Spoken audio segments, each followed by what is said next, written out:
Thank you, Mr. Chairman. I'll try to land this plane within my time.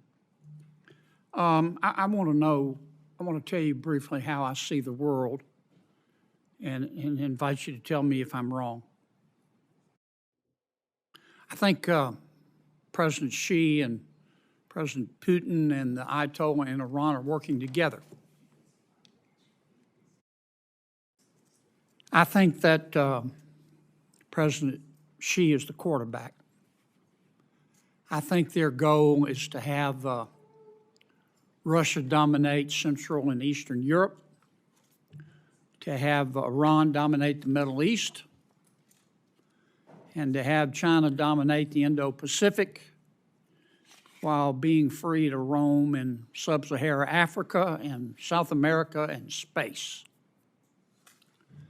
I do not want America to be the world's policeman, but I don't want President Xi or President Putin or Iran to be the world's policeman either. Do I see the world in the right way?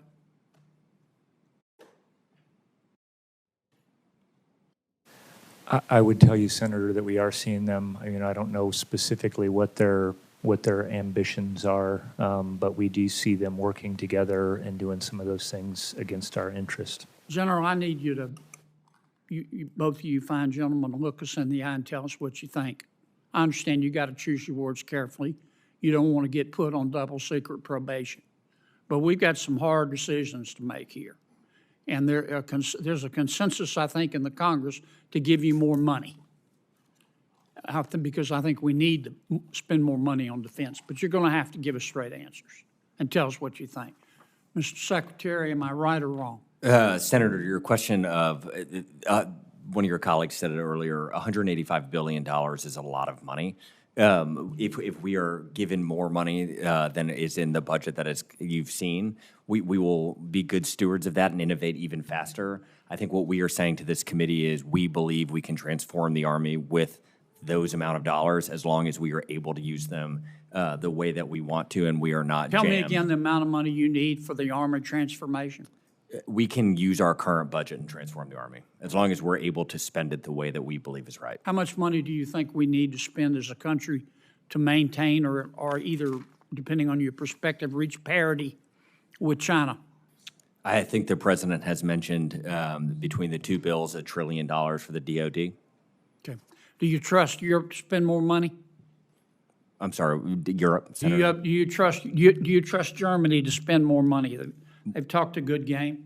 When I was out with NATO with Ambassador Whitaker and talked to a lot of our colleagues in the NATO countries, and as far as I could tell qualitatively, they believed it seemed to be that they were going to start to spend significantly more.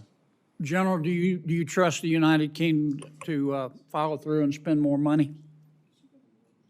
All I've gotten, Senator, is what they said that they were going to do with their new defense review, that they said that they were going to raise, their spending on defense. Based So on your it'll remain to be experience, seen. do you believe them?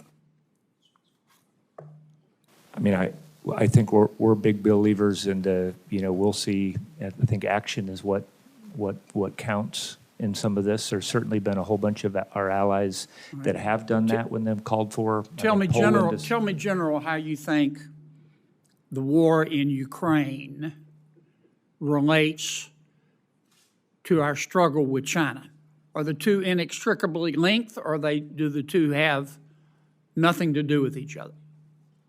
Well, I think, Senator, everybody is watching that fight right now, taking lessons from it. I think everybody's doing that. I think everybody is looking. I get a lot of comments. General, I know everybody's watching. I got that part. We're all watching. Do you think what we do in Ukraine impacts our struggle with China or not? Give me a straight answer. I do think our partners and allies are watching what we're doing and how that turns out. Yes, Senator, I agree with that. All right. Last question, because I'm going to land this plane. How's our recruiting coming? We're dominating recruiting and retention. Why is it better? We made some structural changes and the return to a focus on lethality among our leadership. What structural changes did you make? We created a future soldiers prep program that gets soldiers or future soldiers who are right on the edge and helps get them a little bit more training before they join. And then there were problems with when we transitioned over to digital medical records. We were catching things when kids were younger, and we didn't have in place the mechanisms to get those waivers, and we have improved there dramatically. Thank you, gentlemen. Thank you, Mr. Chairman.